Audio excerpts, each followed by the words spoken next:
السلام عليكم ورحمة الله وبركاته. الحوار باللغة الأفغانية البشتو بأفغاني پښتو ژبه کې محاوره. مرحبا بكم، خراغلاست. إلى أين تذهب يا إبراهيم؟ إبراهيم چرته ځې؟ أذهب إلى المدرسة، زه ښوونځي ته ځم.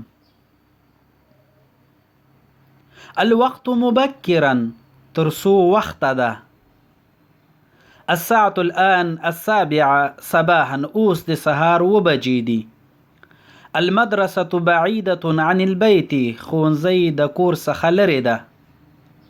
متى يبدأ اليوم الدراسي؟ درسي ساعت څو بجې شروع کیږي؟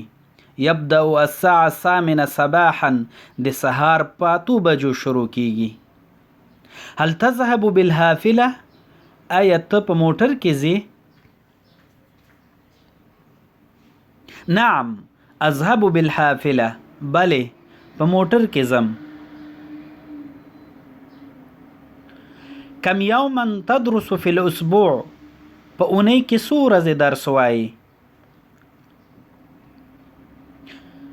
أدرس 6 أيام في الأسبوع، الاثنين والثلاثاء والأربعاء والخميس والسبت والأحد.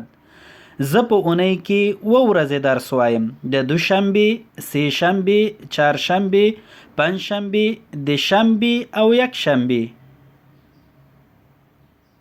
وماذا تفعل يوم الجمعة؟ او د جمعې په ورځ څه کوي؟